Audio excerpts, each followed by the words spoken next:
Praise the Lord. இந்த காலைவேளையில் உங்கள் யாவரையும் இயேசு கிறிஸ்து நாமத்தில் வாழ்த்துகிறேன். தேவனுடைய வார்த்தை ஆசீர்வாதம் மன்னா மூலமாய் உங்களை சந்திப்பதில் மகிழ்ச்சி அடைகிறேன். ஒவ்வொரு நாளும் கர்த்தர் உங்களோடு தம்முடைய வார்த்தையில் வெளிப்படுகிறார். இந்த காலவேளையிலும் உங்களோடு கூட பேசுகிறார். உங்களுடைய உள்ளத்தை பார்க்கிறார், உங்களுடைய வேதனை பார்க்கிறார், உங்கள் துக்கத்தை பார்க்கிறார், உங்களுடைய பலவீனத்தை பார்க்கிறார், உங்களுடைய சோர்வுகளை பார்க்கிறார், உங்களுடைய எல்லா தேவைகளையும் பார்க்கிறார். அதன் நடுவில் அவர் நமக்காக பேசுகிற தீர்க்கமான வார்த்தை நம்முடைய வாழ்க்கையை மாற்றி அமைக்கும். சோர்ந்து போகாதிருங்கள். இந்த காலையில் உங்கள் சூழ்நிலைகளை பற்றி எல்லளவும் கவலைப்படாது, உங்களுடைய தேவைகளை பற்றி கவலைப்படாதீங்க. கர்த்தருடைய வார்த்தைக்கு உங்களை ஒப்புக் கொடுங்க. இன்றைக்கு உங்களோடு பேசுகிற தீர்க்கமான வார்த்தை நீதிமொழிகளின் புஸ்தகம் 12ஆம் அதிகாரம் 25ஆம் வசனத்தை வாசித்து பாருங்கள். மனுஷனுடைய இருதயத்துள்ள கவலை அதை ஒடுக்கும், நல் வார்த்தையோ அதை மகிழ்ச்சியாக்கும். ஹல்லேலூயா, ஹல்லேலூயா. கவலைக்கு ஒரு பெரிய வல்லமை உண்டு. இன்றைக்கு பலவிதமான வியாதிகளுக்கு காரணம் கவலை என்று சொல்லப்படுகிறது. இந்த கவலைக்கு ஒரு பெரிய வல்லமை என்னவென்றால், இருதயத்தை, உள்ளத்தை, சமாதானத்தை, அன்பை, சந்தோஷத்தை ஒடுக்கி போடும். உள்ளத்தில் இருக்கிற மகிழ்ச்சி எல்லாத்தையும் எடுத்து போடும், தைரியத்தை எடுத்து போடும். அந்த கவலை வர வர வர எல்லா விதத்திலும் ஒரு உற்சாகத்தை குறைத்து போடும். பிரியமானவர்களே, இந்த கவலைக்கு மருந்தே இல்லை என்று சொல்லப்படுகிறது. எந்த மருந்தும் இல்லை, ஒரே ஒரு மருந்து, தேவனுடைய நல்வார்த்தை. அல்லேலூயா. 1 யோவான் 1ஆம் அதிகாரம் 1ஆம் வசனம். இன்றைக்கு ஜீவனுள்ள வார்த்தை இயேசு கிறிஸ்து. யோவான் 1ஆம் அதிகாரம் 1ஆம் வசனம். ஆதியிலே வார்த்தை இருந்தது, வார்த்தை தேவனிடத்தில் இருந்தது, வார்த்தை தேவனாய் இருந்தது. அந்த வார்த்தை நம்மோடு இருக்கிறது, அது இயேசு கிறிஸ்து, நல்வார்த்தை. ஆமென் சொல்லலாமா? ஹல்லேலூயா. வேதத்தில் 12 வருடம் பெரும்பாடுள்ள ஒரு பெண்ணுக்கு பல வார்த்தைகள் ஆறுதலை கொடுக்கவில்லை. வேதனை கொடுத்தது, அவளுடைய துக்கத்தை மாற்றவில்லை. அநேகத்திலே அவள் இழந்து தவித்தாள், பாரப்பட்டாள். ஒருத்தர் உற்சாகப்படுத்துகிற வார்த்தை இல்லை. ஆனால் இயேசுவை அவள் தேடி போய் அவளுடைய பின்னாக போய் அவருடைய ஆடை தொட்ட பொழுது இயேசு அவளை சுகமாக்கின பிறகு சொன்னார், மார்க் 5:34, மகளே, உன் விசுவாசம் உன்னை குணமாக்கிற்று, சமாதானத்துடைய போ, உன் வேதனை நீங்கி சுகமாயிரண்டு. இதுவரைக்கும் அவள் கேள்விப்படாத, கேட்டிராத ஒரு அன்பின் வார்த்தை, ஒரு சமாதான வார்த்தை, ஒரு தைரிய வார்த்தை, உற்சாகமான வார்த்தை.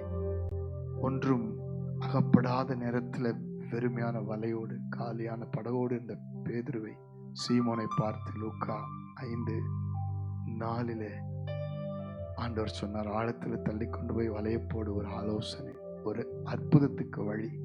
அப்படியே அந்த வார்த்தையின்படி செய்கிறார், அற்புதம் பெற்றுக்கொள்கிறார். 38 வருஷம் வியாதியா இருந்த மனுஷனை பெதஸ்தா குளத்தண்டையிலே பார்த்து இயேசு கேட்டார், நீ சுகமாக விரும்புகிறாயா என்று சொல்லி ஒரு ஆறுதலாய் கேட்கிறார். அவனுடைய வார்த்தையை விட ஆண்டவர் சொல்லுகிறார், எழுந்து நட என்று தைரியப்படுத்தினார். எழுந்து நடந்தான். பிரியமானவர்களே, குஷ்டரோகியை பார்த்து ஆண்டவர் சொன்னார், அவன் கேட்டான், ஆண்டவரே என்னை சுத்தமாக்கும் மாலை கூடும் என்று. ஆண்டவர் சொன்னார், எனக்கு சித்தம் உண்டு, சுத்தமாக என்று சொல்லி ஒவ்வொரு வார்த்தையும் பாருங்கள், ஆண்டவராய் இயேசு தைரியப்படுத்துகிறார், பலப்படுத்துகிற வார்த்தை. இன்றைக்கு நல் வார்த்தை கேட்க முடியல. இன்னைக்கு சொந்த குடும்பத்தில், கணவனிடத்தில், மனைவிடத்தில், பிள்ளைகளிடத்தில், சமுதாயத்தில், நம்முடைய குடும்பத்தில், நம்முடைய விசுவாச வார்த்தை, வாழ்க்கையில், வேலை செய்கிற இடத்துல ஒடுக்கிற வார்த்தை, காயப்படுத்துகிற வார்த்தை, குற்றப்படுத்துகிற வார்த்தை, கண்ணீர் வெடிக்க வைக்கிற வார்த்தை, தற்கொலை பண்ண வைக்கிற வார்த்தை, வீட்டை விட்டு ஓட வைக்கிற வார்த்தை, அல்லது தங்களுக்கு தாங்களே விரக்தி, வெறுமை, கவலையான வார்த்தை, சாக வேண்டும் என்று சொல்லி போராடுற வார்த்தை, ஏன் வாழணும்னு கேட்கிற வார்த்தை, இதெல்லாம் பிசாசு கொண்டு வருகிற வார்த்தை. இவைகள்லாம் ஒடுக்கும். ஆனால் நல் வார்த்தை, நம்ம வாழணும், கர்த்தர் நம்மளை ஆசீர்வதிப்பார், நான் உன்னை விடுவிப்பேன், நான் உன்னை ஆசீர்வதிப்பேன், நான் பலப்படுத்துவேன், நான் உனக்கு சகாயம் பண்ணுவேன், நான் உனக்கு துணை நிற்கிறேன், பயப்படாதே, சோர்ந்து போகாதே, திகையாதே, நானும் தேவன். இப்படியெல்லாம் நல் வார்த்தை கொடுத்து நம்மை மகிழ்ச்சி ஆக்குறேன். அந்த வார்த்தையை நான் வாசிப்போம். வேதம் சொல்லுகிறது 119 சங்கீதம் 162 உன் வேதம், உம்முடைய வேதம் என் மன மகிழ்ச்சி. இப்பொழுது நாம் ஜெபிக்க போறோம். நீங்களும் பேசுகிற வார்த்தை நல்வார்த்தையா இருக்கட்டும். ஆண்டவரிடத்திலிருந்து நல்வார்த்தை பெற்றுக்கொள்ளுங்கள். இப்பொழுது ஜெபிப்போம். பரலோக பிதாவே, இந்த காலவேளையில நல்வார்த்தையோடு எங்களை சந்திக்கிறவரே, ஒவ்வொருவருடைய உள்ளத்தை ஒடுக்குகிற கவலைகளிலிருந்து விடுதலையாக்குற ஒரு நல் மருந்து, ஒரு நல்ல வார்த்தை இப்பொழுது ஒவ்வொரு இருதயத்தையும் தொடட்டும், ஒவ்வொரு வாழ்க்கையும் தொடட்டும். இயேசுவின் நாமத்தில் இன்னைக்கு வார்த்தை கிடைக்காத பஞ்ச காலத்தில் ஆண்டவர், அன்பின் வார்த்தை இல்லை, சமாதான வார்த்தை இல்லை, சந்தோஷமான வார்த்தை இல்லை, ஒரு உற்சாகமான வார்த்தை இல்லை, ஒரு தைரியப்படுத்துகிற வார்த்தை இல்லை, மனசோர்ந்து போகிற வார்த்தை, உடைஞ்சு நொறுக்கி போடுகிற வார்த்தை, காயம் குற்றம் குறைகளை சொல்கிற வார்த்தை, எல்லாத்திலையும் வேதனைப்படுத்துகிற வார்த்தையின் மத்தியிலே உங்களுடைய நல் வார்த்தை எங்கள் ஒவ்வொருவரையும் மகிழ்ச்சியாக்கட்டும் ஜெபிக்கிறேன்.